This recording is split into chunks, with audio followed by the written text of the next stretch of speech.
चलो जी, फिर one by one करके हम लोग बात करेंगे वर्ब, ऑब्जेक्ट और सब्जेक्ट, कॉम्प्लीमेंट सब्जेक्ट के बारे में।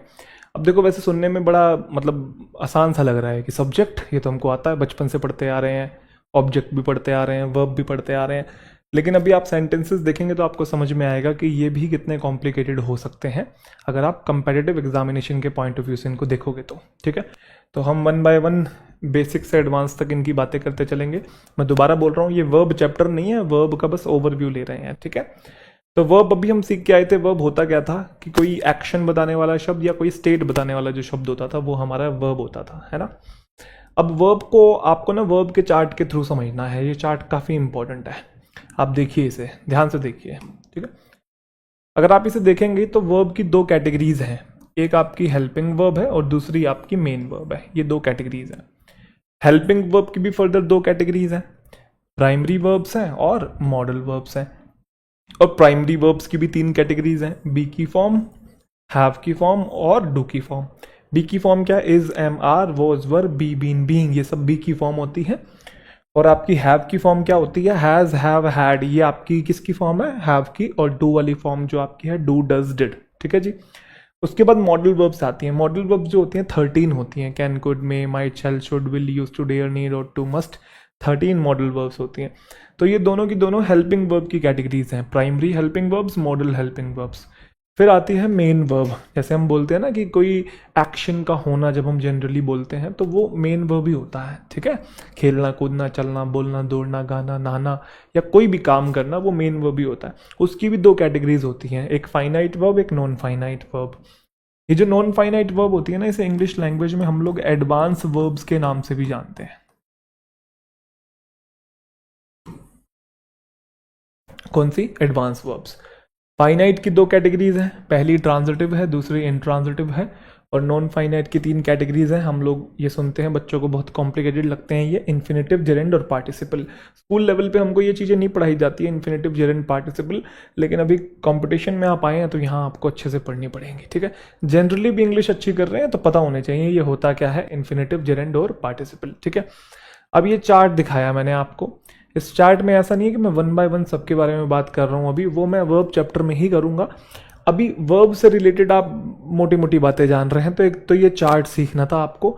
दूसरा सबसे इंपॉर्टेंट बात आपको ये सीखनी है, मतलब सबसे सबसे इंपॉर्टेंट बात है कि not even a single sentence can be made without a main verb. कि बिना मेन वर्ब के आप कोई भी सेंटेंस नहीं बना सकते। अगर इंग्लिश लैंग्वेज का कोई भी सेंटेंस है तो उसके अंदर मेन वर्ब होगा ही होगा। कैसे जी, चलिए कुछ एग्जाम्पल देखते हैं। उससे पहले एक छोटी सी चीज और समझ लेंगे कि अगर आपने किसी भी शब्द को मेन वर्ब कह दिया, अगर आपने किसी भी शब्द को मेन वर्ब कह दिया तो मेन वर्ब की 5 फॉर्म्स होती है, तो इन 5 में से कोई ना कोई एक फॉर्म में वो जरूर होगी। या तो वो फर्स्ट फॉर्म में, सेकंड फॉर्म में, थर्ड फॉर्म में, फोर्थ फॉर्म में, फिफ्थ फॉर्म में। जनरली हमने स्कूल लेवल तक 3 ही वर्ब की फॉर्म्स पढ़ी होती है, लेकिन V4 V5 भी होती है। V4 ING वाली होती है, V5 आपकी S या ES वाली होती है। इनके नाम जानने हैं तो आप जान लो। V1 आपकी बेस फॉर्म होती है, V5 भी आपकी बेस फॉर्म होती है, बट जो V1 होती है वो नेचुरल फॉर्म होती है और वो प्लूरल होती है, लेकिन जैसे ही उसमें S या ES लगाते हैं वो बेस फॉर्म ही होती है, लेकिन वो सिंगुलर बन जाती है। ठीक है, V2 को पास्ट फॉर्म, V3 को पास्ट पार्टिसिपल, V4 को प्रेजेंट पार्टिसिपल। तो ये इनके नाम होते हैं इन वर्ब की फॉर्म्स के, लेकिन नाम से कुछ लेना देना है ही नहीं। नाम से ज़्यादा इंपॉर्टेंट है काम, फंक्शन, क्योंकि फंक्शनल इंग्लिश पढ़ते हैं ना। तो दो बातें हमने सीखी। पहली बात कि कोई भी सेंटेंस इंग्लिश लैंग्वेज का बिना मेन वर्ब के नहीं बन सकता, और अगर किसी भी शब्द को आपने मेन वर्ब कह दिया तो वो 5 फॉर्म में से एक फॉर्म में ज़रूर होगा। ठीक है जी, आपके सामने कुछ सेंटेंसेस हैं, मुझे बताइए इन सारे सेंटेंसेस में से हेल्पिंग वर्ब और मेन वर्ब कौन कौन सी है। चलिए ट्राई मार लिया, आ जाओ जी। सबसे पहले शी राइट्स अ लेटर। मैं ये अज्यूम कर रहा हूँ थोड़ी बहुत बेसिक नॉलेज आपको है, थोड़ी बहुत नॉर्मल आप लोग जानते हैं, ज़्यादा नहीं, पर थोड़ा सा मैं आपसे एक्सपेक्ट कर रहा हूँ। ठीक है, हालांकि जो मैं आपसे एक्सपेक्ट कर रहा हूँ उसको भी मैं धीरे धीरे करके आने वाले चैप्टर में और डिटेल में जाके क्लैरिफाई कर दूंगा, तो आप निश्चिंत रहिए। Clear, she writes a letter, तो हमको ये समझ में आ रहा है कि राइट्स जो है यहाँ पे हमारी वर्ब है ये। ठीक है, क्यों, एक्शन बताने वाला शब्द है, वो क्या करती है, वो लेटर को लिखती है, तो लिखना मतलब एक्शन, तो एक्शन हो रहा है तो आपका ये वर्ब है। क्लियर, और मेन वर्ब है, यस और नो, क्योंकि मेन वर्ब के बिना कोई सेंटेंस नहीं बन सकता। फिर उसने कहा वो हॉकी खेला, उसने हॉकी खेला, तो ही प्लेड हॉकी, खेलना एक्शन हो रहा है, एक्शन हो रहा है, तो यहाँ पे ये वर्ब है। अच्छा, मैंने आपको एक बात और कही थी कि अगर आप किसी भी वर्ड को मेन वर्ब कह रहे हो तो 5 फॉर्म में से एक फॉर्म जरूर होगा। तो इसमें एस या ईएस लगा पड़ा है, तो ये आपकी 5th फॉर्म है और ये वर्ब की 2nd फॉर्म है। प्ले, प्लेड, प्लेड, प्ले की 2nd और 3rd फॉर्म सेम होती है, सब्जेक्ट के तुरंत बाद 3rd फॉर्म नहीं आ सकती है, सब्जेक्ट के डायरेक्ट बाद 2nd फॉर्म ही होती है, ठीक है, 3rd फॉर्म तुरंत बाद नहीं होती है। तो ये 2nd फॉर्म है मेन वर्ब की। लेकिन अगर आप यहाँ देखेंगे I am going to Shimla में जो एम आपको दिखाई दे रहा है, एम हेल्पिंग वर्ब है, अभी हमने चार्ट में देखा था, और गोइंग आपकी मेन वर्ब है। Similarly he is going to Shimla में इज हेल्पिंग वर्ब है, गोइंग आपकी बेटा मेन वर्ब है। They have gone to Shimla में हैव आपकी हेल्पिंग वर्ब है, और जो गोन है बच्चे वो आपकी मेन वर्ब है। अच्छा, मैं आपसे पूछूं कि मेन वर्ब की कौन सी फॉर्म है, तो ये 4th फॉर्म है आईएनजी वाली, ये आपकी आईएनजी वाली फिर से 4th फॉर्म है, और ये वर्ब की आपकी 3rd फॉर्म आपको दिखाई दे रही है, गो, वेंट, गोन, बचपन में हम लोग पढ़ते हैं। अगर आपने बारीकी से ये चीज़ नोट करी कि जो ऊपर वाले 2 सेंटेंसेस हैं उनमें हेल्पिंग वर्ब तो नहीं है लेकिन मेन वर्ब है, और नीचे वाले सेंटेंसेस में हेल्पिंग वर्ब भी है, मेन वर्ब भी है, लेकिन एक चीज़ ऐसी है जो कि पांचों के पांचों सेंटेंस में कॉमन है, और वो है मेन वर्ब। और यही बात मैं आपको समझाने की कोशिश कर रहा था कि हेल्पिंग वर्ब के बिना तो सेंटेंस बन सकता है लेकिन मेन वर्ब के बिना नहीं। तो पहले 2 सेंटेंसेस में सिर्फ मेन वर्ब है, और दूसरे सेंटेंसेस में हेल्पिंग वर्ब भी है और मेन वर्ब भी है, दोनों है। तो मेन वर्ब होनी ही चाहिए, हेल्पिंग वर्ब आए चाहे ना आए उससे कुछ फर्क नहीं पड़ता, सेंटेंस में मेन वर्ब होनी ही चाहिए। तो यहाँ तक ये पॉइंट सबको क्लियर हो गया होगा। अब आप सोच रहे हो कि सर ये इतनी बेसिक बात क्यों बता रहे हो, इसके पीछे क्या कारण है? तो बेटा इसके पीछे बहुत भयंकर और बहुत तगड़े लेवल का कारण है, और उसके पीछे कॉन्सेप्ट भी है जो कि एग्जामिनेशन में पूछा जाता है। तो आइए सामने आपके आगे है, ये कुछ 3 सेंटेंस है, इन पे एक बार नजर डालो जल्दी से, जल्दी नजर डालो। I am an architect, she was a dancer, और she has a beautiful home. सबसे पहली बात, क्या एम यहाँ पे आपको वर्ब दिखाई दे रही है, इधर आपको वॉज दिखाई दे रही है, इधर हैज़ दिखाई दे रही है, क्योंकि आर्किटेक्ट तो नाउन है, एन आया हुआ है, डांसर भी नाउन है, ए आया हुआ है, और अ ब्यूटीफुल होम में ये अ आया हुआ है होम के लिए, तो ये नाउन है। कैसा होम? ब्यूटीफुल, तो ये एडजेक्टिव है। तो वर्ब तो हमको एम, वॉज और हैज़ दिखाई दे रही है। और अभी जब हम चार्ट देख के आए थे तो हमने क्या चीज़ जानी थी कि ये is, am, are, was, were, has, have, had, do, does, did, ये सब के सब प्राइमरी हेल्पिंग वर्ब्स होती हैं। कैसी होती हैं बेटा? प्राइमरी हेल्पिंग वर्ब्स होती हैं। और बचपन से हम लोगों को पता होता है कि ये is, am, are, was, were, do, does, did, ये सब हेल्पिंग वर्ब्स होती हैं, बचपन से हम लोग जानते हैं। तो बच्चे इन सेंटेंसेस में भी इनको हेल्पिंग वर्ब ही मान लेते हैं, ये हेल्पिंग वर्ब है, ये हेल्पिंग वर्ब है, ये हेल्पिंग वर्ब है। बट सवाल यहाँ पे ये है कि अगर ये हेल्पिंग वर्ब है तो फिर मेन वर्ब कहाँ है? क्योंकि मेन वर्ब के बिना तो सेंटेंस बन ही नहीं सकता ना। हेल्पिंग वर्ब का तो काम ही यही है कि मेन वर्ब के साथ जुड़कर मेन वर्ब की हेल्प करना, तभी उनका नाम है हेल्पिंग वर्ब, या इन्हें ऑक्सिलरी वर्ब भी कहते हैं, कुछ किताबों में ये नाम भी होता है। बट सवाल यहाँ पे ये है कि अगर ये सारी की सारी हेल्पिंग वर्ब है तो मेन वर्ब कहाँ है? और अगर मेन वर्ब नहीं है तो सेंटेंस कैसे बन गया, वो कैसे कंस्ट्रक्ट हो गया? बात समझ में आई? क्योंकि मेन वर्ब के बिना कोई सेंटेंस नहीं बन सकता। तो यहाँ मैं आपको एक राज की बात बताना चाहता हूँ, और वो राज की बात ये है कि जितनी भी आपकी बी की फॉर्म होती है, बी की कौन सी फॉर्म है? बी की फॉर्म है is, am, are, was, were, be, been, being, ठीक है। जितनी भी बी की फॉर्म है और जितनी भी आपकी हैव की फॉर्म होती है बेटा, या जितनी भी आपकी डू की फॉर्म होती है, has, have, had, do, does, did, ये इंग्लिश लैंग्वेज में ड्यूल फंक्शन करती है। ड्यूल फंक्शन करने का मतलब है कि ये इंग्लिश लैंग्वेज में आपकी हेल्पिंग वर्ब भी होती है और ये मेन वर्ब भी होती हैं। ये बात बच्चों को नहीं पता होती। सर हम कैसे आइडेंटिफाई करेंगे? बहुत आसान है, ध्यान से सुनना। अगर इनके साथ और कोई वर्ब आई हुई है तो ऑफ कोर्स वो मेन वर्ब होगी और साथ में इनकी ये क्या बन के आई होंगी? Helping verb. लेकिन अगर ये इकलौती आई होंगी, इनके साथ और कोई वर्ब नहीं होंगी, तो ये खुद ही मेन वर्ब का काम कर रही होंगी। जैसे कि अगर आप इस सेंटेंस में देखो, आई एम एन आर्किटेक्ट, मैं एक आर्किटेक्ट हूँ, इकलौती आई हुई है, साथ में और कोई वर्ब तो नहीं आई हुई है क्योंकि आर्किटेक्ट तो नाउन है, समझे। लेकिन अगर इस सेंटेंस में देखेंगे आई एम टीचिंग, मैं पढ़ा रहा हूं, एक्शन हो रहा है, तो अगर ध्यान से देखेंगे ये आपकी हेल्पिंग वर्ब है और टीचिंग आपकी मेन वर्ब है। और मैंने कहा था किसी भी शब्द को जब आप मेन वर्ब बोलते हैं तो 5 फॉर्म में से एक फॉर्म वो जरूर होता है। तो टीचिंग देखिए ना, वर्ब की 4th फॉर्म है। टीच, टोट, टोट, टीचिंग, टीचेस, 5 फॉर्म बन गई ना। तो ये कौन सी फॉर्म है? 4th फॉर्म है, प्रेजेंट पार्टिसिपल जिसे हम लोग कहते हैं। नाम के चक्कर में मत पड़िए आप, आप मुद्दा समझिए। टीचिंग मेन वर्ब है तो एम यहाँ पे हेल्पिंग वर्ब है, लेकिन यहाँ पे इकलौती आई हुई है, अकेले आई हुई है, किसी के साथ नहीं आई है, तो यहाँ पे ये बी की फॉर्म जो खुद ही मेन वर्ब का काम कर रही है, इस बात को ध्यान रखिएगा। यहाँ पे ये हेल्पिंग वर्ब नहीं है। सिमिलरली यहाँ पे भी शी वॉज द डांसर में वॉज इकलौता आया हुआ तो ये मेन वर्ब है, और she has a beautiful home में ये इकलौता आया हुआ है तो ये मेन वर्ब है। लेकिन यहाँ पे देखेंगे तो यहाँ वॉज इकलौता नहीं आया जैसे कि यहाँ आया था, यहाँ पे डांसिंग के साथ आया है, तो यहाँ पे ये आपकी मेन वर्ब है और ये आपकी हेल्पिंग वर्ब है। अगर आप देखेंगे ईट, एट, ईटन, अगर देखेंगे ये आपकी मेन वर्ब है और ये फिर आपकी यहाँ पे हेल्पिंग वर्ब है। किसी भी शब्द को मेन वर्ब बोल रहे हैं तो 5 फॉर्म में से एक फॉर्म जरूर होगी, तो डांसिंग आपकी वर्ब की 4th फॉर्म है और ईटन आपकी वर्ब की 3rd फॉर्म है, जिसे हम ईट, एट, ईटन कहते हैं। बोलो हाँ, पॉइंट नंबर 1। लेकिन यहाँ पे तो इकलौती आई थी तो यहाँ तो ये मेन वर्ब होगी, लेकिन बात यहाँ पे भी वो इम्प्लीमेंट होनी चाहिए। कौन सी बात? कि अगर आप किसी भी शब्द को मेन वर्ब कह रहे हैं, अगर आप किसी भी शब्द को मेन वर्ब कह रहे हैं तो वो 5 फॉर्म में से एक फॉर्म जरूर होगा। अब ध्यान रखिएगा, जब भी बी की फॉर्म, हैव की फॉर्म, डू की फॉर्म मेन वर्ब का काम करते हैं, जब भी बी की फॉर्म, हैव की फॉर्म, डू की फॉर्म मेन वर्ब का काम करते हैं तो उसकी 5 फॉर्म कुछ इस तरीके से होती है। ये आपको टेबल याद करनी पड़ेगी, अदरवाइज दिक्कत होगी। सबसे पहली फॉर्म बी एम आर, कैसी फॉर्म होगी भाई? Be am are first form होगी, वॉज वर सेकेंड फॉर्म होगी और बीन आपकी 3rd फॉर्म होगी। ये बी की बात हो रही है सबसे पहले, ठीक है। बचपन में पढ़ते हैं, आपको याद आ रहा होगा, बी वॉज बीन, टीचर भी रटवाता था बी वॉज बीन, है जैसे बीन ही बजा रहे हैं। खैर, बी वॉज बीन तो थोड़ा सा हमने एलाबरेट कर दिया।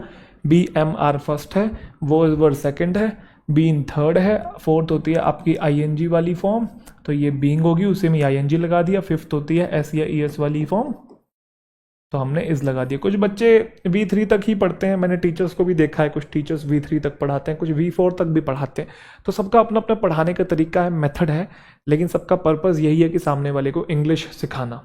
तो आप बिल्कुल भी कंफ्यूज मत होइएगा, सर ये V4 और V5 कहाँ से कैसे बन के आ रहे हैं। कुछ लोग इनको V1 ING कहना प्रेफर करते हैं, लेकिन V4 कहना प्रेफर नहीं करते, मैंने ऐसा भी देखा है। कुछ किताबों में भी है बल्कि ऐसा कि एस या ईएस कहना प्रेफर करेंगे वर्ब की एस या ईएस वाली फॉर्म, लेकिन V5 कहना प्रेफर नहीं करेंगे। लेकिन मुझे ऐसा लगता है कि नाम देने से बच्चे के लिए थोड़ा ये और कन्वीनियंट हो जाता है, क्योंकि 3 तो उसको पता ही होती हैं, तो वो लिस्ट में थोड़ा सा और आगे खींच दो तो उसके लिए याद करना, समझ पाना आसान हो जाता है। तो सबकी अपनी अपनी भाई आर्ट ऑफ टीचिंग है, ठीक है। सिखा आपको वही अंग्रेजी ही रहे हैं सब, तो डाउट में नहीं रहना है आपने, क्लियर। अब ये मेन वर्ब है तो मैंने वही वाली बात बोली। अच्छा, ये बी की फॉर्म थी सारी की सारी, हैव वाली देखेंगे आप, ये हैव की फॉर्म है, have, had, had, having, has, ठीक है जी। और डू की फॉर्म कौन सी है? Do, did, done, doing, does, ठीक है। अब आप ध्यान से देखिए, यहाँ पे ये अगर मेन वर्ब है, इकलौती आई हो, तो कोई ना कोई फॉर्म तो होगी। बिल्कुल सही, तो ये वर्ब की फर्स्ट फॉर्म है, क्योंकि किसी भी शब्द को आप मेन वर्ब बोल रहे हो तो कोई ना कोई फॉर्म तो होगी। वो इकलौती आई हुई है तो कौन सी फॉर्म है वर्ब की? सेकेंड फॉर्म है। तो ये भी इकलौती आई हुई है तो ये मेन वर्ब है, कौन सी फॉर्म है? हैज़, ये वर्ब की 5th फॉर्म है, ठीक है। अब किसी को कोई डाउट तो नहीं? जैसे मैं आपको एक एग्जाम्पल और देता हूँ, हमारे घर का हेड जनरली कौन है? या तो मम्मी है या तो पापा है। मान लेते हैं कि पापा हेड है ना, पैट्रियार्की रूल्स हैं। खैर कोई बात नहीं, अभी तो मैट्रियार्की ने भी झंडे गाड़े हुए हैं, लेकिन पैट्रियार्की रूल्स, पैट्रियार्की मतलब मेल डोमिनेंट कल्चर, ठीक है। और मान लेते हैं 1% के लिए कि घर के हेड जो है पापा हैं, सब कुछ पापा चलाते हैं। किसी कारणवश पापा घर से बाहर चले जाएं तो घर का हेड बन जाती है फिर मम्मी, लेकिन कोई ना कोई तो बनता ही है। सिमिलरली इसी तरीके से अगर ऑलरेडी मेन वर्ब है तो ये तो बन के आती है हेल्पिंग वर्ब। अगर ऑलरेडी मुखिया है तो ये बन के आती हैं हेल्पिंग वर्ब। लेकिन अगर मेन वर्ब नहीं है, इकलौती आई हुई है, तो फिर इन्हीं को ही घर की जिम्मेदारी संभालनी पड़ेगी, इन्हीं को मेन वर्ब बनना पड़ेगा, क्योंकि मेन वर्ब के बिना कोई सेंटेंस बन ही नहीं सकता, इसलिए इनको मेन वर्ब की तरह एक्ट करना ही पड़ता है। आई होप पॉइंट सबको समझ में आ गया। अब मैं आपके सामने कुछ सेंटेंसेस ला रहा हूं जिसमें आपने बताना है कि कौन सी वाली हेल्पिंग और कौन सी वाली मेन है। जल्दी से बताएंगे, शुरू हो जाओ। They have an adventurous life, they have made a prototype. अगर आप देखेंगे सिर्फ अकेला आया हुआ है तो यहाँ पे ये मेन वर्ब है, लेकिन यहाँ मेड वर्ब की 3rd फॉर्म भी है, मेक, मेड, मेड है ना, 3rd फॉर्म है, और ये आपकी हेल्पिंग वर्ब है। तो आप समझ पा रहे होंगे बहुत अच्छे से ये ऊपर मेन वर्ब है। अच्छा, मेन वर्ब की कौन सी फॉर्म है? फर्स्ट फॉर्म है, हैव, हैड, हैड। ठीक है जी, चले, फर्स्ट फॉर्म है ना, have, had, had. She did her job successfully, she did not do her work. अगर देखेंगे डिड यहाँ इकलौता आया हुआ है, लेकिन यहाँ डिड इकलौता नहीं आया, डू के साथ आया है। तो ऑफ कोर्स आगे वाली आपकी मेन वर्ब है, पहले वाली मदद करने वाली होती है, हेल्पिंग है, लेकिन ऊपर इकलौती आई हुई है तो बेटा मेन वर्ब है। दूसरा पॉइंट ये कि ये मेन वर्ब की फर्स्ट फॉर्म है, डू, डिड, डन, है ना, ये वाली फर्स्ट फॉर्म है। ये मेन वर्ब है, ये मदद करने वाली, हेल्पिंग है, लेकिन ये इकलौती आई हुई है तो मेन वर्ब है। तो लेकिन मेन वर्ब की कौन सी फॉर्म है? ये सेकंड फॉर्म है, जिसे हम कहते हैं do, did, done. Do, did, did, done. ठीक है जी, चले, चलिए इसी के साथ आपने वर्ब की जो बेसिक जानकारी थी वो इकट्ठी कर ली है। अब बात करते हैं ऑब्जेक्ट के बारे में। पढ़ा है बचपन में आपने ऑब्जेक्ट? पढ़ा ही होगा। खैर, हम पढ़ते तो नहीं हैं, रटते हैं, और ऐसा रट लेते हैं कि वर्ब के बाद जो भी लिखा है वो वर्ब का ऑब्जेक्ट है, और वर्ब से पहले जो भी लिखा है वो वर्ब का सब्जेक्ट है। बस यही रट लेते हैं, यही कहानी हमको पता होती है। लेकिन बंधु इससे कहीं आगे है। आ जाइए, समझने की कोशिश करते हैं। ऑब्जेक्ट समझने के लिए आपको नाउन की थोड़ी बहुत बेसिक जानकारी होनी चाहिए, तो जितनी बताइए उसी जानकारी को अभी हम यूज कर रहे हैं। ठीक है जी, क्यों नाउन की जानकारी होनी चाहिए, इसका राज आपको अभी थोड़ी देर बाद पता लगेगा। नाउन एक नेमिंग वर्ड होता है, इफ यू रिमेंबर दैट, है ना, अभी बताया था। किसी भी वर्ड के पहले आर्टिकल आ जाए या किसी भी वर्ड के लिए आर्टिकल आ जाए, आर्टिकल मतलब ए, एन और द, किसी भी वर्ड के लिए आर्टिकल आ जाए तो वो वर्ड भी क्या है बेटा? नाउन है। किसी भी वर्ड के साथ एस या ईएस लगा दो और वो प्लूरल बन जाए तो वो वर्ड भी क्या है? नाउन है। दूसरा, वो सफिक्स वगैरह आपको ध्यान है सारे, TION, SHIP, MENT, ANCE, ENCE, है ना, CY, TY, बहुत सारे थे नाउन सफिक्स, तो वो भी नाउन होते हैं। क्लियर? चलो जी। अच्छा, प्रोनाउंस के बारे में आप लोगों को पता होगा कि प्रोनाउन क्या होता है, कुछ ज़्यादा ही लाइट हो गया क्या? वैसे तो ये प्रोनाउन की टेबल आपने प्रोनाउन चैप्टर में पढ़नी है, लेकिन मैं नॉर्मल तरीके से बोल रहा हूँ। आपको पता है ना कि ये सारे शब्द प्रोनाउन होते हैं, I, we, you, he, she, it, they, है ना, ये सब के सब प्रोनाउन होते हैं। तो बस बेसिक नॉलेज होनी चाहिए कि प्रोनाउन कौन से शब्द होते हैं। अब आते हैं मुद्दे की बात पे। आप इसको समझेंगे, इसको जो सामने लिखा हुआ है, आप खुद पहले एक बार गेस करने की कोशिश करो कि क्या बात हो रही है। देख लिया? चलो अब हम समझेंगे। बात कुछ ऐसी है कि अंग्रेजी भाषा में दो चीज़ों के ऑब्जेक्ट होते हैं, दो चीज़ों के, एक होते हैं प्रेपोजिशन के ऑब्जेक्ट और एक होते हैं वर्ब के ऑब्जेक्ट। दो ही चीज़ों के होते हैं, ठीक है। अब हम कैसे पहचानेंगे कब प्रेपोजिशन का ऑब्जेक्ट लिखा और कब वर्ब का ऑब्जेक्ट लिखा है? तो बहुत आसान चीज़ है।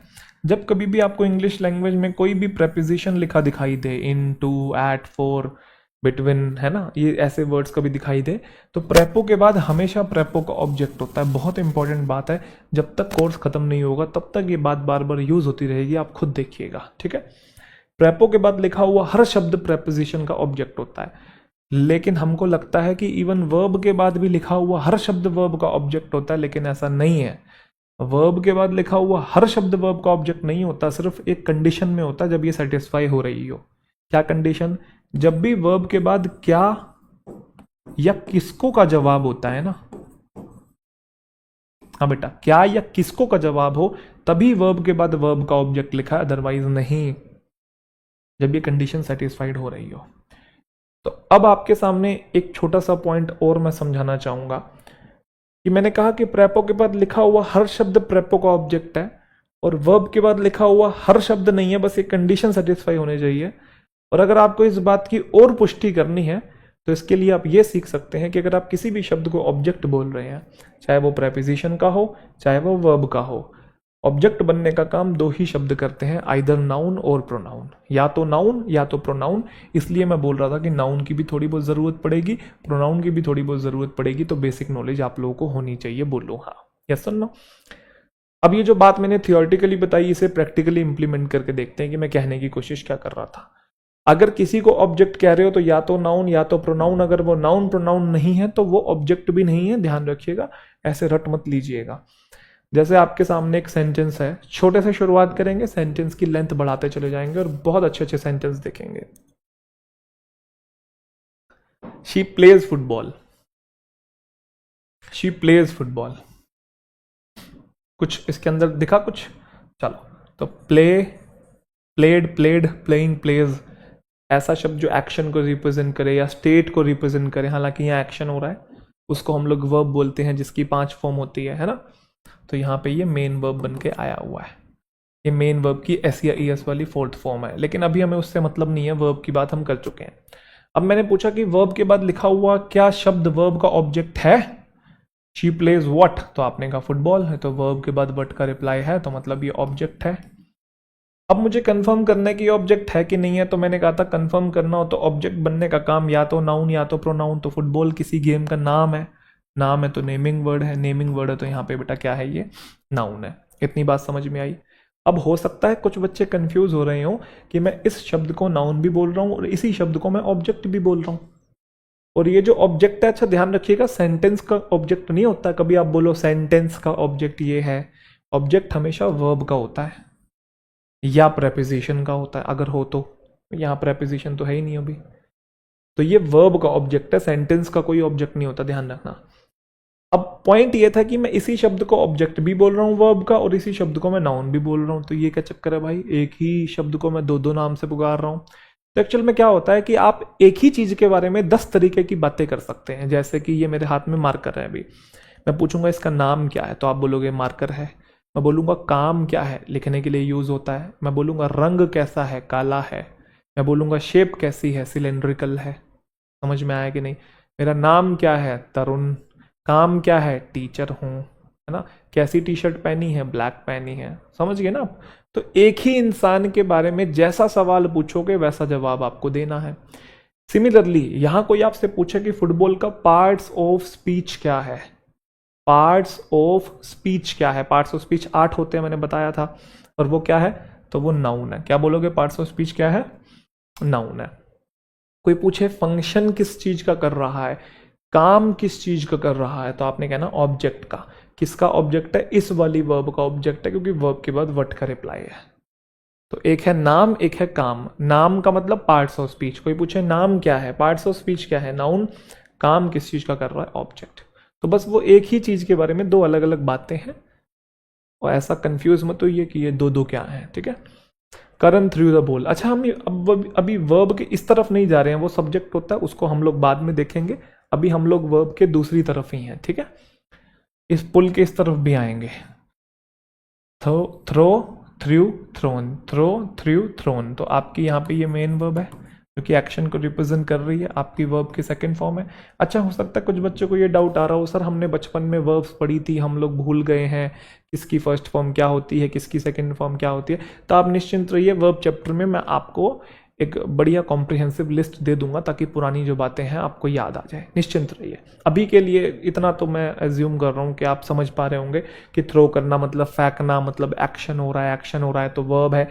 इतना तो समझ पा ही रहे होंगे। अगर कोई बिल्कुल नया बच्चा है तो, या बिल्कुल बेसिक लेवल पे है तो, बाकी बच्चों को तो समझ में आ ही रहा होगा, है ना। करन थ्रू द बॉल, और इतना बेसिक भी उसको ही समझ में नहीं आ रहा होगा जिसने कभी, मेरे को लगता है शायद स्कूल भी नहीं गया हो। ये हो सकता है, वो अगर सीखने की कोशिश कर रहा हो तो तब हो सकता है, जिसको ये for apple B for ball भी ना आता हो। बट आप सब इंटेलिजेंट हैं, मैं समझता हूँ, है ना। आप पढ़ रहे हैं, सीख रहे हैं, इंग्लिश को सीखना चाह रहे हैं, तो है आप में वो बात, ठीक है। यूट्यूब पे मैंने जनरली अपना बेस ही ऐसा इकट्ठा किया है जो जेन्युइनली सीखना चाहता है लैंग्वेज को, है ना। स्टूडेंट्स ही वैसे मैंने पढ़ाना, मतलब पढ़ाया तो ऑफ कोर्स अच्छे दिल से ही है, सबके लिए पढ़ाया जाता है, लेकिन मैंने ये चीज़ फील की है जनरली वही वाले बच्चे जुड़ते हैं जो जेन्युइनली सीखना चाहते हैं। जो डामाडोल करते रहते हैं, ढिल्ले मिल्ले रहते हैं, बच्चे जुड़ते ही नहीं है। वो सिंसेयर बच्चे ही जुड़ते हैं ज़्यादातर, मैंने नोट किया है, ठीक है। तो आप हैं सिंसेयर, ठीक है। चलिए, करन थ्रू द बॉल, तो Karan through what, Karan through the ball, तो यहाँ पे ये क्या है बेटा, ऑब्जेक्ट है। क्लियर। क्या नाउन है, द आर्टिकल लगा पड़ा है तो नाउन है। फिर से वही बात, इसे मैं नाउन भी बोल रहा हूँ, इसे मैं ऑब्जेक्ट भी बोल रहा हूँ, ये क्या चक्कर है भाई। तो भाई एक होता है नाम, एक होता है काम। कोई पूछे पार्ट्स ऑफ स्पीच क्या है, तो कहना नाउन। काम किस चीज का कर रहा है, ऑब्जेक्ट का। किसका, इस वाली वर्ब का। यहाँ तक कहानी clear. Could you call the neighbours, could you call the neighbours. अच्छा मैं आपको एक चीज और समझाना चाहता हूँ। मैंने कहा you could call the neighbours,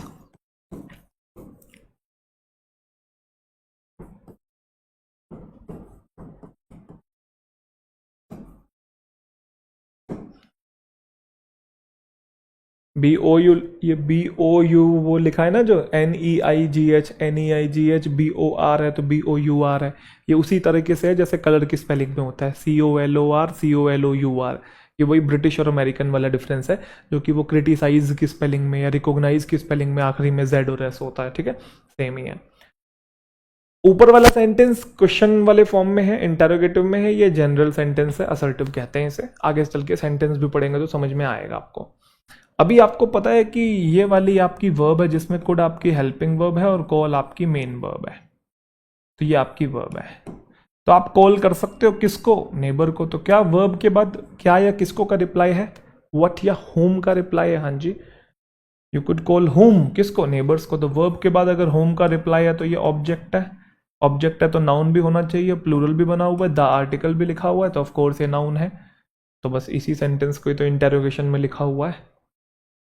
तो ये कुड कॉल आपकी वर्ब होगी, और वर्ब के बाद क्या ऑब्जेक्ट है, डेफिनेटली है जी ऑब्जेक्ट, और नाउन भी है। आई होप सभी बच्चों को ये बात समझ में आ रही है, कोई दिक्कत वाली बात नहीं है, ठीक है। जैसे इसमें बोला आई लाइक यू, तो like, liked, liked, liking, likes main verb है यहाँ पे, फर्स्ट फॉर्म है मेन वर्ब की, पसंद करना किसी को, ठीक है। अब I like home, I like you, verb के बाद होम का रिप्लाई है, होम का रिप्लाई है तो फिर से आपका ऑब्जेक्ट है, और ऑब्जेक्ट है तो नाउन प्रोनाउन होना चाहिए। अब आप ध्यान से देखेंगे यहाँ पे बेटा प्रोनाउन है, ये फिर से वही बात, मैं इसे प्रोनाउन भी बोल रहा हूँ, ऑब्जेक्ट भी बोल रहा हूँ। तो एक होता है नाम, एक होता है काम। कोई पूछे पार्ट्स ऑफ स्पीच क्या है, तो प्रोनाउन है, काम किस चीज कर रहा है, ऑब्जेक्ट का, किसका, इस वाली वर्ब का। आई होप समझ में आ गया आपको, क्लियर। अब आपने एक चीज नोट करी, हम लोग क्या कर रहे हैं कि वर्ब के बाद ना वट या होम बोल बोल के देख रहे हैं, I like what, I like home, है ना, कर करके देख रहे हैं, क्योंकि सेंटेंस छोटे हैं। लेकिन एग्जाम में सेंटेंस लेंदी होंगे, तो वहां ये क्या या किसको थोड़ी करके देखते रहेंगे, तो वहां तो आपको कुछ ना कुछ शॉर्ट ट्रिक आनी चाहिए।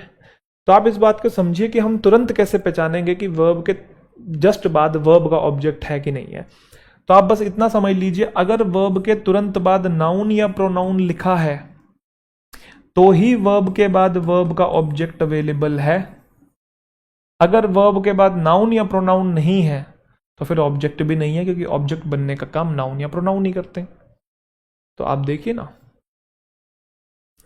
वर्ब के बाद नाउन या प्रोनाउन, तो फुटबॉल नाउन होता है तो ऑब्जेक्ट है। वर्ब के बाद बॉल है, द आर्टिकल लगा पड़ा है, नाउन है, ऑब्जेक्ट है। वर्ब के बाद नेबर्स है, द आर्टिकल लगा पड़ा है, नाउन है, तो मतलब ऑब्जेक्ट है। वर्ब के तुरंत बाद नाउन या प्रोनाउन है तो ऑब्जेक्ट है। अब जैसे इसको देखो, इसमें बताना एक बार, द डॉग वॉज रनिंग, बताना एक बार, कुत्ता दौड़ रहा था।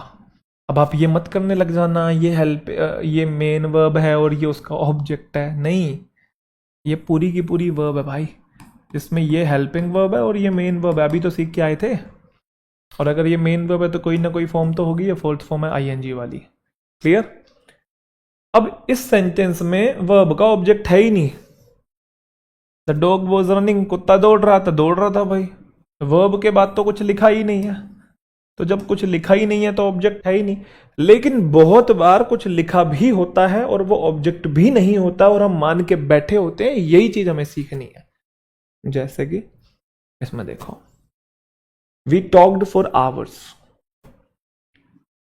वर्ब है ये, बात करना, ईडी वाली फॉर्म लगी पड़ी है, पास्ट में गया हुआ सेकंड फॉर्म है। वी टॉक्ड व्हाट, कोई जवाब है। वी टॉक्ड whom, हमने बात की क्या, कोई जवाब है। हमने बात की किसको, कोई जवाब है, नो। तो जब व्हाट या whom का आंसर ही नहीं है तो फिर वर्ब के बाद वर्ब का ऑब्जेक्ट नहीं है, समझे। दूसरा ये तो मैंने व्हाट या whom करके देखा है, मैंने डायरेक्ट भी आपको समझाया था कि आप ये देख लो वर्ब के तुरंत बाद नाउन या प्रोनाउन है क्या, नहीं है। क्या है, फोर है, फोर तो प्रेपोजिशन होता है, for, to, at, by, in, into, on, on to, ये सब प्रेपोजिशन है। और प्रेपो के बाद तो बेटा प्रेपो के ऑब्जेक्ट आते हैं, और ऑब्जेक्ट नाउन या प्रोनाउन होते हैं। आवर, आवर्स, घंटा, घंटे, प्लूरल बना हुआ है ना, तो ये नाउन है। अब कहने का मतलब इस सेंटेंस में ऑब्जेक्ट तो है लेकिन वर्ब का नहीं है, प्रेपोजिशन का ऑब्जेक्ट अवेलेबल है, वर्ब का नहीं है। इसलिए मैंने कहा था दो दो चीजों के ऑब्जेक्ट होते हैं, एक वर्ब के और एक प्रेपोजिशन के, ये डिफरेंस आपको सीखना है। अब फिर से वही बात, आवर्स का नाम क्या है? पार्ट्स ऑफ स्पीच, नाउन है। काम किस चीज का कर रहा है? ऑब्जेक्ट का। किसका ऑब्जेक्ट? इस वाली प्रेपोजिशन का। ये क्या है? मेन वर्ब है। क्या इसका कोई ऑब्जेक्ट प्रेजेंट है? नहीं है। आई होप मेरा पॉइंट सभी बच्चों को समझ में आ गया। I am going to Shimla, same case, helping verb और मेन वर्ब, हेल्पिंग वर्ब और मेन वर्ब मिला के वैसे एक ही वर्ब बनती है ये। आई एम गोइंग वट, अच्छा वट या होम छोड़ दो तुम, अब वो हो गया पुराना ट्रेडिशनल मेथड हो गया। क्या वर्ब के जस्ट बाद नाउन या प्रोनाउन है? नहीं, नाउन या प्रोनाउन तो हमको पहचानना आता ही है भाई। नहीं है तो फिर अब क्या करें? टू है, टू क्या होता है? प्रेपोजिशन, और प्रेपो के बाद क्या होते हैं? प्रेपो के ऑब्जेक्ट, ऑब्जेक्ट नाउन या प्रोनाउन होते हैं। शिमला किसी जगह का नाम है तो नाउन है। फिर से वही बात, ऑब्जेक्ट तो है लेकिन प्रेपोजिशन का है, वर्ब का नहीं है इस सेंटेंस के अंदर। इसमें बताओ। I work for a large firm in Paris. Work, worked, worked, working, works, ऐसा शब्द जो एक्शन या स्टेट को रिप्रेजेंट करे जिसकी 5 फॉर्म हो, मेन वर्ब है। क्या वर्ब के तुरंत बाद नाउन या प्रोनाउन है? नहीं, फोर है। ये क्या होता है? प्रेपोजिशन। और प्रेपो के बाद क्या होते हैं? प्रेपो के ऑब्जेक्ट। तो इस पूरे को मैंने अभी ऑब्जेक्ट मान लिया फिलहाल के लिए। इन क्या होता है? इन होता है प्रेपोजिशन, और प्रेपो के बाद क्या होते हैं? प्रेपो के ऑब्जेक्ट। अब आपको एक बात ध्यान है, चाहे मैं किसी भी शब्द को ऑब्जेक्ट बोलूं, वो वर्ब का हो या प्रेपो का हो, तो ऑब्जेक्ट बनने का काम या तो नाउन या तो प्रोनाउन। अब पेरिस किसी जगह का नाम है तो ये तो हो गया नाउन कंफर्म्ड। लेकिन इस प्रेपोजिशन का ऑब्जेक्ट या 3 शब्द कैसे हो सकते हैं? ऑब्जेक्ट तो एक ही शब्द होगा। हालांकि एग्जाम में आपसे कोई नहीं पूछेगा बताओ ऑब्जेक्ट क्या है, सब्जेक्ट क्या है। ये तो हम आने वाले चैप्टर्स को कॉन्सेप्चुअली सीखने के लिए ही बारीकियां सीख रहे हैं। और आप इस पूरे को ऑब्जेक्ट भी कंसिडर कर लोगे तब भी कोई दिक्कत नहीं है, लेकिन हमें पता होना चाहिए कि मेन ऑब्जेक्ट कौन सा है। बोलो हाँ। अब मैं आपसे पूछूं कि मेन ऑब्जेक्ट कौन सा है, तो आप पार्ट्स ऑफ स्पीच इनके डिराइव कर लो। ये ए आर्टिकल किसके लिए आया हुआ है? फर्म के लिए, तो ये नाउन है। कैसी फर्म? लार्ज फर्म, तो ये आपका एडजेक्टिव हो गया। क्योंकि यहाँ टू हो जाएगा तो ये फर्म्स हो जाएगा ना, प्लूरल बन जाएगा। तो अगर प्रेपो के बाद प्रेपो के ऑब्जेक्ट आते हैं तो ऑब्जेक्ट बनने का काम एडजेक्टिव करता है कि नाउन करता है? नाउन करता है। तो फिर मेन ऑब्जेक्ट कौन सा हो गया? ये वाला हो गया। समझ में आया?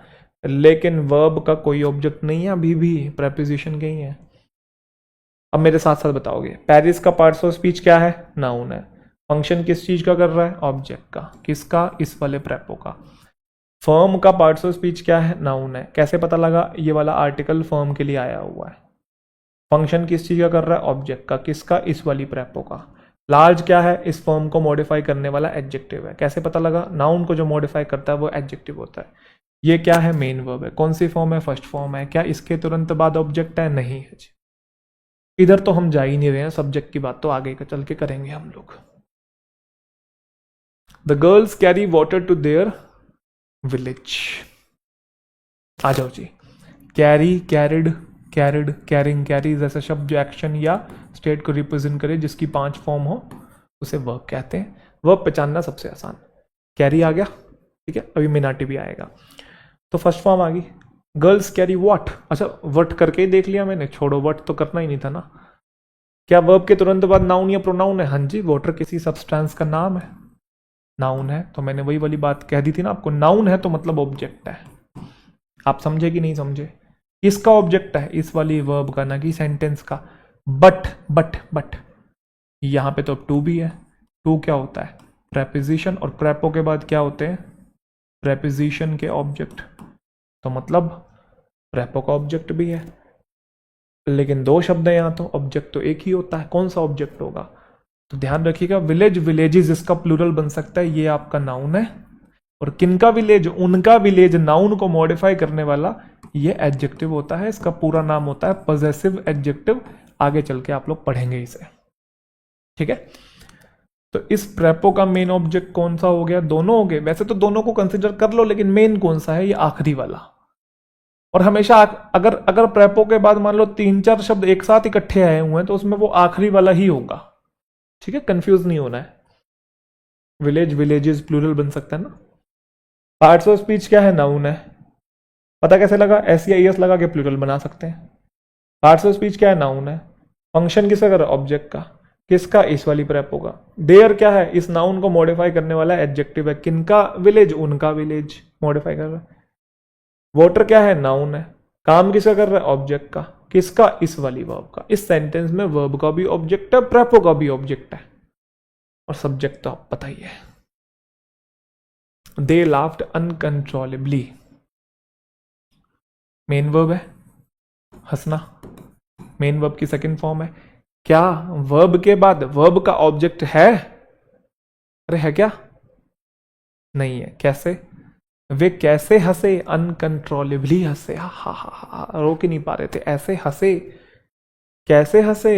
वे, उन्होंने लाफ किया अनकंट्रोलेबली, मतलब ये तो वर्ब को मॉडिफाई करने वाला शब्द है, और ऐसा शब्द जो वर्ब को मॉडिफाई करता है वो तो एडवर्ब होता है। बट अगर यहाँ वर्ब के बाद वर्ब का ऑब्जेक्ट होता तो it should be either noun और प्रोनाउन। यहाँ तो ना नाउन है ना प्रोनाउन है, तो जब नाउन प्रोनाउन नहीं है तो बेटा ये ऑब्जेक्ट भी नहीं है।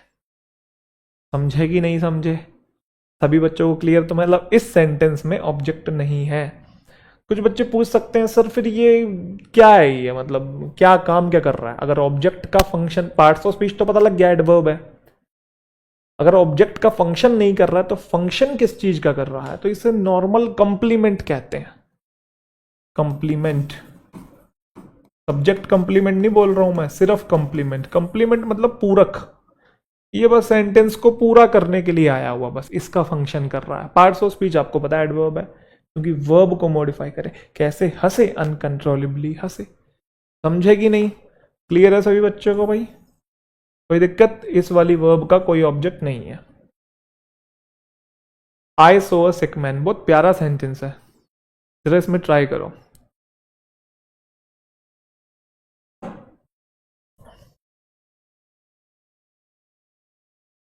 आई सो अ सिक मैन, सी सो सीन, वर्ब की सेकेंड फॉर्म, मेन वर्ब है। अब मैंने कहा था कि आप ये देखना कि वर्ब के तुरंत बाद नाउन या प्रोनाउन है तो ऑब्जेक्ट है। अब बच्चा क्या करता है?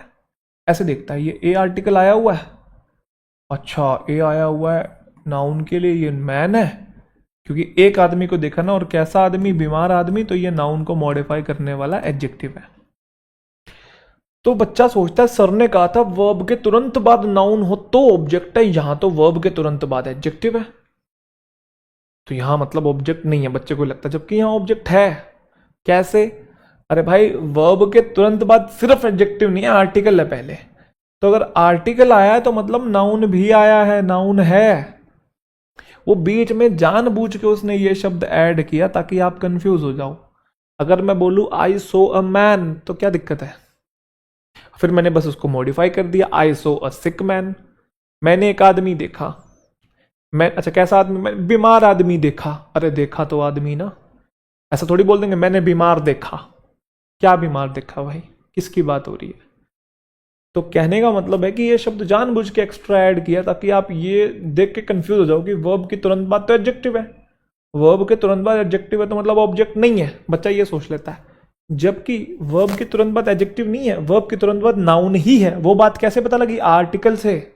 आर्टिकल आया तो मतलब नाउन आया, तो कहने का मतलब इस वर्ब का ऑब्जेक्ट डेफिनेटली है, और वो कौन है? वो मैन है। कंफ्यूज नहीं होना है, क्योंकि सिक ना भी लिखूं तब भी सेंटेंस बन जाएगा आई सो अ मैन, लेकिन अगर मैन हटा दूं तो सेंटेंस नहीं बन सकता। आई सो अ सिक, ये कोई सेंटेंस ही नहीं है। समझे कि नहीं समझे? पार्ट्स ऑफ स्पीच नाउन है, पता लगा आर्टिकल से, काम कर रहा है ऑब्जेक्ट का, इस वाली वर्ब का, और ये वाला वर्ड इस नाउन को मॉडिफाई करने वाला एडजेक्टिव है। Adjective. My mother writes for a weekly magazine in Delhi, तो write, wrote, written, main verb की फिफ्थ फॉर्म ऐसी आई है एस वाली। तुरंत बाद नाउन या प्रोनाउन नहीं है, प्रेपोजिशन है, तो आपका लिख दिया। प्रेपो के बाद प्रेपो के ऑब्जेक्ट आते हैं, तो ये पूरा का पूरा ऑब्जेक्ट है जब तक अगला प्रेपो नहीं आ जाता, या अगली वर्ब नहीं आ जाती, या अगला कोई सेंटेंस शुरू नहीं हो जाता। अब पूरे को ऑब्जेक्ट कंसिडर कर नहीं सकते, तो आपको पता है ये ए आर्टिकल किसके लिए? मैगजीन के लिए, तो ये नाउन है। कैसी? वीकली, तो ये इसको मॉडिफाई करने वाला एडजेक्टिव है। तो इस प्रेपोजिशन का जो मेन ऑब्जेक्ट होगा वो कौन सा होगा? मैगजीन। फिर से इन क्या है? प्रेपो है, और प्रेपो के बाद क्या आते हैं? Object. It should be either noun और प्रोनाउन, तो ये नाउन है। बस कहानी खत्म, सोचने की भी जरूरत नहीं है। The little girl gave money to the sick old man. Give, gave, given, तो आपकी ये मेन वर्ब है, सेकेंड फॉर्म है। तुरंत बाद नाउन है, मनी अनकाउंटेबल नाउन होता है। क्या दिया? Give what? मनी। नाउन है तो मतलब यहाँ पे ये ऑब्जेक्ट है, बट किसका? इस वाली वर्ब का ऑब्जेक्ट है। फिर से टू क्या होता है बच्चे? प्रेपोजिशन होता है। प्रेपो के बाद प्रेपो के ऑब्जेक्ट आते हैं, तो ये द आर्टिकल आखिरी वाले के लिए होता है, आप लोग जानते हैं, मैन है। और कैसा मैन है? सिक और ओल्ड। मैं बताना चाहता हूं कि ये दोनों ही शब्द एडजेक्टिव हैं। एक नाउन को बताने के लिए दो एडजेक्टिव का यूज हो सकता है, a toll and beautiful girl. तो टोल भी एडजेक्टिव है, ब्यूटीफुल भी एडजेक्टिव है। ऐसे ही बीमार आदमी और बूढ़ा आदमी, तो दोनों ही शब्द एडजेक्टिव हैं। एक नाउन को बताने के लिए आप दो एडजेक्टिव का यूज कर सकते हैं, कोई दिक्कत नहीं है। बट प्रेपो के बाद मेन ऑब्जेक्ट कौन सा है? मैन है। सभी को clear? Parts of speech noun है, पता लगा आर्टिकल से। नाउन को जो मॉडिफाई कर दे वो एडजेक्टिव है। फंक्शन कर रहा है ऑब्जेक्ट का, क्यों? क्योंकि प्रेपो के बाद आया, प्रेपोजिशन का ऑब्जेक्ट है। पार्ट्स ऑफ स्पीच नाउन है, फंक्शन कर रहा है ऑब्जेक्ट का, किसका? इस वाली वर्ब का। टोटल 15 सेंटेंस है, बस निपटाओ जल्दी से। Karan wants a smile from Kajal. Want, wanted, wanted, wanting, wants main verb की फिफ्थ फॉर्म है। Karan wants what? A smile. तुरंत बाद अ आर्टिकल है तो मतलब नाउन है, नाउन है तो मतलब ऑब्जेक्ट है। किसका ऑब्जेक्ट है? इस वाली वर्ब का। फ्रॉम क्या होता है? प्रेपोजिशन। और प्रेपो के बाद क्या होते हैं? प्रेपो के ऑब्जेक्ट। किसी का नाम है, नाम है तो नाउन है। तो वर्ब का ऑब्जेक्ट भी है इसके अंदर, प्रेपो का ऑब्जेक्ट भी है। तो करण ने क्या मांगा था भाई? करण चाहता था स्माइल काजल से, तो काजल जी कह रही हैं, Kajal kicked Karan under the table है। काजल तुम सिर्फ मेरी हो, है? चलो, तो kick, kicked, kicked, kicking, kicks action को रिप्रेजेंट करे, मेन वर्ब है, सेकंड फॉर्म है। किसको किक किया? करण को। सीधा किसी का नाम है, नाम है तो नाउन है, नाउन है तो ऑब्जेक्ट है, किसका? इस वाली वर्ब का। अंडर होता है, अंडर, बिलो, ये सब प्रेपो होते हैं, है ना। अब प्रेपो के बाद आते हैं प्रेपो के ऑब्जेक्ट। ऑब्जेक्ट नाउन होना चाहिए, द आर्टिकल लगा पड़ा है तो नाउन है। मुझे लगता है इससे ब्रीफ एक्सप्लेनेशन मैं और नहीं दे सकता हूं। आपको भली भांति अच्छे से समझ में आ गया है कि ऑब्जेक्ट क्या होता है, कोई संदेह नहीं होना चाहिए। आप न्यूज़पेपर उठाइए, उनमें वर्ब आइडेंटिफाई कीजिए और उसके बाद आप देखना शुरू कर दीजिए कि कौन सा शब्द ऑब्जेक्ट है और कौन सा ऑब्जेक्ट नहीं है। चले जी, अब हम शुरुआत करते हैं दोस्तों सब्जेक्ट कंप्लीमेंट की। तो चलिए सब्जेक्ट कंप्लीमेंट को हम लोग समझने की कोशिश करते हैं। सबसे पहले तो आप ये चीज समझेंगे, एक शब्द होता है कंप्लीमेंट और एक शब्द होता है कॉम्प्लीमेंट। इन दोनों में डिफरेंस है। मैं यहां लिख देता हूं और आपको डिफरेंस समझ में आ जाएगा।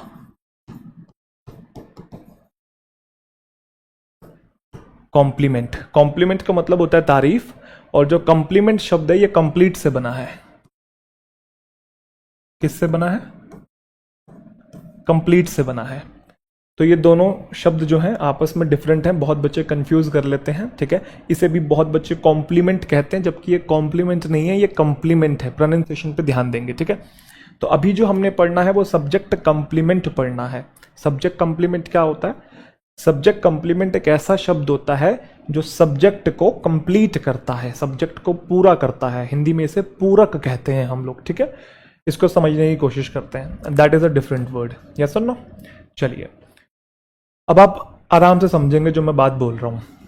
इंग्लिश लैंग्वेज में ऐसी बहुत सारी वर्ब्स होती हैं जो एक्शन नहीं बता रही होती हैं, वो बस सब्जेक्ट की स्टेट बता रही होती हैं। इंग्लिश लैंग्वेज में ऐसी बहुत सारी वर्ब्स हैं जो एक्शन नहीं बता रही होती हैं, वो बस सब्जेक्ट की स्टेट बता रही होती हैं। ऐसी वर्ब्स को हम लोग लिंकिंग वर्ब्स कहते हैं। कैसी वर्ब? Linking verbs. और लिंकिंग वर्ब्स के बाद कभी भी ऑब्जेक्ट नहीं लिखे होते, हमेशा सब्जेक्ट कंप्लीमेंट होते हैं। ऐसी वर्ब्स जो एक्शन को ना बता के स्टेट को बताए, सब्जेक्ट की बस स्थिति बताए, ऐसे शब्दों के बाद ऑब्जेक्ट नहीं होते, सब्जेक्ट कंप्लीमेंट होते हैं। अब आप सोच रहे होंगे सर ये लिंकिंग वर्ब्स हम कैसे पहचानेंगे कौन कौन सी होती है? तो वैसे तो अगर लिंकिंग वर्ब की बात करें तो लगभग आप ये मान के चलो 200-300 लिंकिंग वर्ब्स होंगी, इससे भी ज़्यादा हो सकती हैं। लेकिन इतनी सारी आपने याद करनी है क्या? नहीं, और ज़रूरत भी नहीं है। कौन सा आप पीएचडी कर रहे हैं, आप किसी एग्ज़ाम के लिए प्रिपेयर कर रहे हैं, या जनरल अगर अपनी इंग्लिश सीख रहे हैं, तो आपको उन्हीं लिंकिंग वर्ब्स की ज़रूरत है जिनका यूज आम बोलचाल की भाषा में होता रहता है या फिर जो कंपेटिटिव एग्जामिनेशन में बेसिकली देखे गए हैं, ठीक है। तो मैंने वो सारे लिंकिंग वर्ब्स ऐड कर दिए हैं जो किसी ना किसी कहीं ना कहीं कोई ना कोई एग्जाम में आ ही रखे हैं और जो हम बोलचाल की भाषा में भी यूज करते रहते हैं। यस और नो? इसके अलावा और कोई आपको याद करने की जरूरत नहीं है, ये भी मोर देन सफिशिएंट है। इवन इसमें भी एक दो ही इंपॉर्टेंट है, ठीक है जी। चलिए, तो look, sound, smell, feel, taste, appear, seem, get, grow, remain, become, और जब बी की फॉर्म मेन वर्ब का काम करे, बी की फॉर्म याद है ना, is, am, are, was, were, be, been, being, ये बी की फॉर्म होती है जब ये मेन वर्ब का काम करे, तो वो भी लिंकिंग वर्ब होती है और लिंकिंग वर्ब के बाद सब्जेक्ट कंप्लीमेंट होता है। तो आपको ये याद करनी पड़ेंगी, ये सारी की सारी लिंकिंग वर्ब्स हैं, ठीक है।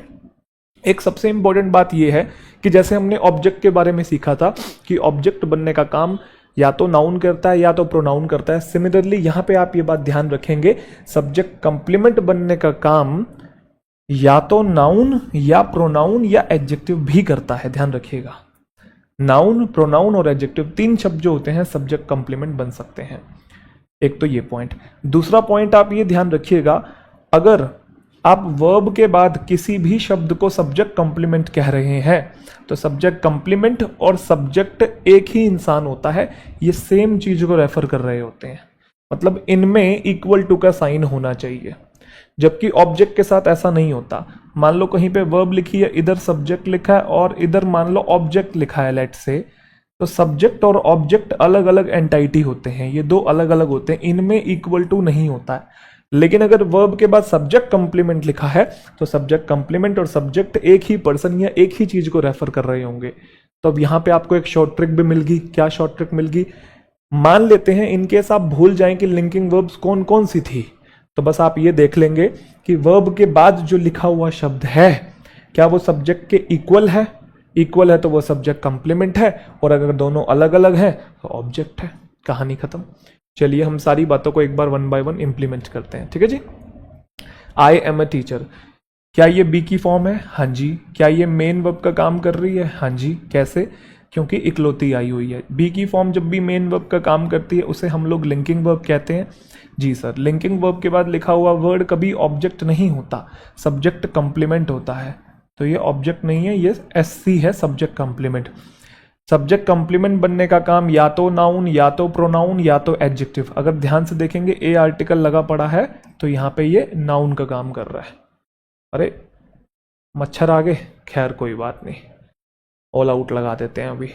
चलो, तो आई एम अ टीचर समझ में आ गया। क्योंकि ना आपने एक चीज सीखी थी, याद करो, जब ऑब्जेक्ट आप लोग पढ़ रहे थे मैंने ये बताया था कि वर्ब के बाद अगर नाउन या प्रोनाउन आपको दिख जाए तो वर्ब के बाद वर्ब का ऑब्जेक्ट है। अगर आप देखेंगे यहां पे भी वर्ब के बाद नाउन या प्रोनाउन भी है बट अब ऑब्जेक्ट नहीं है, सब्जेक्ट कंप्लीमेंट है। तो ये छोटी छोटी बारीकियां आपको देखनी है। क्यों सब्जेक्ट कंप्लीमेंट है?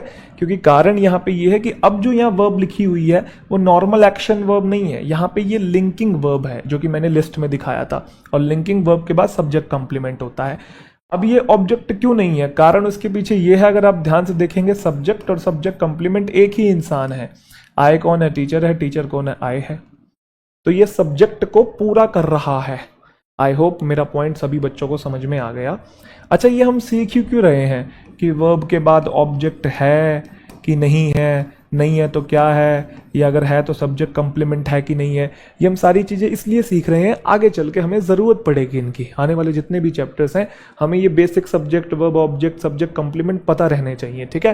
क्योंकि बचपन में तो हमने यही सीखा होता है, बस ये स्ट्रक्चर हमेशा याद कर लेते हैं कि एक सब्जेक्ट होता है, एक वर्ब होता है, एक ऑब्जेक्ट होता है। जी बस हो गया याद। वर्ब के बाद कुछ भी लिखा है सब्जेक्ट है, वर्ब से पहले कुछ, सॉरी, वर्ब के बाद कुछ भी लिखा है ऑब्जेक्ट है, वर्ब से पहले कुछ भी लिखा है सब्जेक्ट है, ये रट लेते हैं। तो रटना नहीं है, हम कॉन्सेप्चुअली चल रहे हैं, ठीक है जी। वी आर फ्रेंड्स, तो क्या बी की फॉर्म मेन वर्ब का काम कर रही है? जी सर। लिंकिंग वर्ब है? जी सर। सब्जेक्ट कंप्लीमेंट होना चाहिए? हाँ जी सर। नाउन या प्रोनाउन होता है? बिल्कुल। फ्रेंड, फ्रेंड्स प्लूरल बना हुआ है तो आपका ये नाउन है। आई होप समझ में आ गया। एक बार जरा वो चेक कर लो, इक्वल टू है? हाँ जी। वी कौन है? फ्रेंड्स है, और फ्रेंड्स कौन है? वी है। तो दोनों एक ही इंसान या एक ही चीज को रेफर कर रहे हैं शब्द। सिमिलरली शी इज ब्यूटीफुल, तो अगर आप ध्यान से देखेंगे बी की फॉर्म मेन वर्ब का काम कर रही है, लिंकिंग वर्ब है। लिंकिंग वर्ब के बाद सब्जेक्ट कंप्लीमेंट होते हैं। सब्जेक्ट कंप्लीमेंट या तो नाउन या तो प्रोनाउन या तो एडजेक्टिव। अब ये तो साफ साफ पता लग रहा है, ना नाउन है ना प्रोनाउन है, सिर्फ एडजेक्टिव है। कैसे पता लगा? ब्यूटीफुल किसको कह रहे हैं? शी को। शी का पार्ट्स ऑफ स्पीच क्या होता है? प्रोनाउन। प्रोनाउन के बारे में जो बताए वो क्या होता है? एडजेक्टिव। तो हमको ये बात तो पता है, अगर वर्ब के बाद ऑब्जेक्ट आए तो वो नाउन या प्रोनाउन होता है, और अगर वर्ब के बाद सब्जेक्ट कंप्लीमेंट आए तो वो नाउन, प्रोनाउन और एडजेक्टिव होता है। तो मैं 1% के लिए मान सकता हूँ कि इनमें आपको कन्फ्यूज़न हो सकती है, क्योंकि ऑब्जेक्ट भी नाउन प्रोनाउन हो सकता है और सब्जेक्ट कंप्लीमेंट भी नाउन प्रोनाउन हो सकता है, लेकिन इसमें डाउट नहीं होना चाहिए, एडजेक्टिव तो हमेशा ही सब्जेक्ट कंप्लीमेंट होगा। यस और नो? क्योंकि वो तो नाउन प्रोनाउन नहीं है तो वो ऑब्जेक्ट तो हो ही नहीं सकता ना। तो वैसे तो इनमें भी कंफ्यूजन नहीं होनी चाहिए, मैंने सिखा दिया आपको, बट ये तो सबसे क्लियर है कि भाई एडजेक्टिव है तो ऑब्जेक्ट नहीं है, सब्जेक्ट को पूरा कर रहा है। शी कौन है? ब्यूटीफुल है। ब्यूटीफुल कौन है? शी है। सेम पर्सन को रेफर किया जा रहा है। चलो जल्दी से बताएंगे इसके अंदर, जल्दी बताओ बेटा। She will become a great mother, तो विल हेल्पिंग वर्ब है, बिकम मेन वर्ब है, मिला के एक ही वर्ब बन गई आपकी। हमने देखा था बिकम उस लिस्ट के अंदर था, तो बिकम जो है हमारा लिंकिंग वर्ब है। अगर लिंकिंग वर्ब है तो उसके बाद सब्जेक्ट कंप्लीमेंट होगा। अब यहाँ पे दो शब्द हैं, तो सब्जेक्ट कंप्लीमेंट कौन सा है? तो आप उसके लिए पहले पार्ट्स ऑफ स्पीच को डिराइव कीजिए। ये ए आर्टिकल किसके लिए? मदर के लिए, ये नाउन है। और कैसी मदर? ग्रेट मदर, तो ये क्या है? एडजेक्टिव है। तो अभी हम ये बात सीख के आए 2 मिनट पहले कि सब्जेक्ट कंप्लीमेंट बनने का काम या तो नाउन, या तो प्रोनाउन, या तो एडजेक्टिव। और अगर आप यहाँ ध्यान से देखेंगे, अब लिंकिंग वर्ब के बाद एडजेक्टिव भी है और नाउन भी है। तो अब मैं कैसे पता लगाऊंगा कि इनमें से कौन सा मेन सब्जेक्ट कंप्लीमेंट है? तो ध्यान रखिएगा, जैसे जब हम ऑब्जेक्ट की आइडेंटिफिकेशन सीख रहे थे और 2-3 शब्द एक साथ आ जाते थे तो हम बिल्कुल बाद वाले को कंसिडर करते थे, ऑब्जेक्ट होता था। सिमिलरली बिल्कुल बाद वाले को कंसिडर करेंगे, सब्जेक्ट कंप्लीमेंट है। ग्रेट या सब्जेक्ट कंप्लीमेंट नहीं है।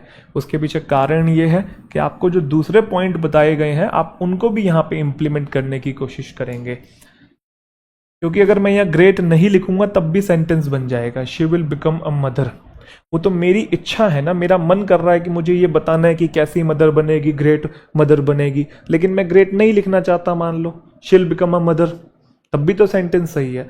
बट अगर मैं बोलूँ शील बिकम अ ग्रेट तो ये गलत हो जाएगा, क्योंकि ग्रेट एडजेक्टिव होता है, वो आर्टिकल लेके आ ही नहीं सकता। एडजेक्टिव के पहले कभी आर्टिकल थोड़ी आता है। हम ऐसा बोल सकते हैं शी इज अ ब्यूटीफुल, क्या बात बनी भाई, she is a beautiful girl, ये बोल सकते हैं। आर्टिकल गर्ल के लिए, अब ब्यूटीफुल उसको मॉडिफाई करने वाला एडजेक्टिव है, लेकिन एडजेक्टिव कभी आर्टिकल लेके नहीं आ सकता है। तो आई होप मेरा पॉइंट समझ में आ गया कि मेन शब्द जो है वो लास्ट वाला होता है ऐसे केसेस में। तो अब मैं आपसे पूछूं कि मदर का पार्ट्स ऑफ स्पीच क्या? आप बोलोगे नाउन है। कैसे पता लगा? आर्टिकल उसी के लिए आया हुआ है। काम किसका कर रहा है? सब्जेक्ट कंप्लीमेंट का। कौन से सब्जेक्ट को पूरा कर रहा है? इसको पूरा कर रहा है। ग्रेट क्या है? एडजेक्टिव है। इस मदर नाउन को मॉडिफाई कर रहा है। ये क्या है जी? ये हमारी हेल्पिंग वर्ब है, ये हमारी मेन वर्ब है, और ये at the same time linking verb भी है, जिसके बाद सब्जेक्ट कंप्लीमेंट होते हैं। और अगर आप देखेंगे शी और मदर एक ही इंसान है, वो बनेगी क्या? मदर। मदर कौन बनेगी? शी बनेगी। यस और नो? तो आई होप आपकी जो कन्फ्यूज़न है वो दूर हो गई है। तो ये पॉइंट एक बार दोबारा समझ लेंगे। बहुत बच्चे कंफ्यूज हो जाते हैं कि कब वर्ब के बाद ऑब्जेक्ट लिखा है और कब वर्ब के बाद सब्जेक्ट कंप्लीमेंट लिखा है। तो ये बहुत आसान है, बिल्कुल कंफ्यूज नहीं होना। बस आप इस वाले पॉइंट को याद रखेंगे। मैं दोबारा बता रहा हूँ, इस वाले पॉइंट को आप ध्यान रखेंगे बस।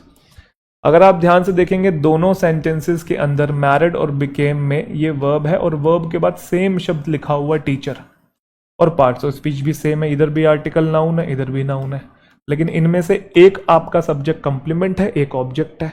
अब मुझे नहीं याद भाई कौन सी लिंकिंग वर्ब थी, मैं भूल गया मान लो, लेकिन ये तो याद रहेगा ना भाई। तो बताओ चलो यहाँ पे, she married a teacher, of course she अलग है, टीचर अलग है, तो मतलब यहाँ पे ये सब्जेक्ट हो गया और ये आपका ऑब्जेक्ट हो गया, क्योंकि इक्वल टू नहीं था।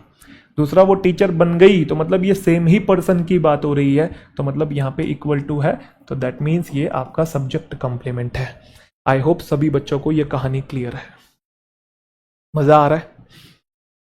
इस तरीके से अगर इंग्लिश सीखने को मिल जाए बचपन में हमें, तो बात ही क्या थी। बट उस टाइम हमारा इतना आईक्यू होता ही नहीं है कि इस लेवल की इंग्लिश हमको सिखाई जाए। उस टाइम जिस तरीके से हम इंग्लिश सीख सकते हैं उसी तरीके से सिखाई जाती है, वो हिंदी से पढ़ाई जाती है, हिंदी से रिलेट करके हम लोगों को अंग्रेजी सिखाई जाती है। लेकिन कोई बात नहीं भाई, अब आप एक ऐसे स्तर पे आ चुके हो जिसमें आप सक्षम हो सीखने के लिए, तो आप सीख रहे हैं, ठीक है। तो बिल्कुल भी मलाल नहीं रखना है ऐसा कि स्कूल में क्यों नहीं सीखी, स्कूल में सीखी होती तो अब तक बहुत आगे पहुंच के होते। स्कूल में तो न जाने हमने क्या क्या नहीं सीखा भाई, है ना। एजुकेशन जो सिस्टम है हमें क्या क्या नहीं सिखा पाता है, बस हमें रटवाता ही है चीज़ें। या सुनो, असली जो पढ़ाई है वो स्कूल और कॉलेज के बाद ही शुरू होती है, ये बात आप मान लीजिए। स्कूल और कॉलेज के बाद या तो जब आप खुद से कुछ पढ़ने की कोशिश करते हैं, खुद से समझने की कोशिश करते हैं, जब आपको रियलाइज़ होता है कि स्कूल वाली पढ़ाई तो कोई काम ही नहीं आ रही है, एक तो तब लर्निंग शुरू होती है। दूसरा, जब लाइफ में आपको बहुत ज़्यादा स्ट्रगल करना पड़े, लाइफ के थपेड़े चारों तरफ से आए और हालात आपके ऐसे हो जाएं जिसमें आप बहुत सफ़र कर रहे हैं, आपको जूझना पड़ रहा है, तब एक लर्निंग शुरू होती है, ठीक है जी।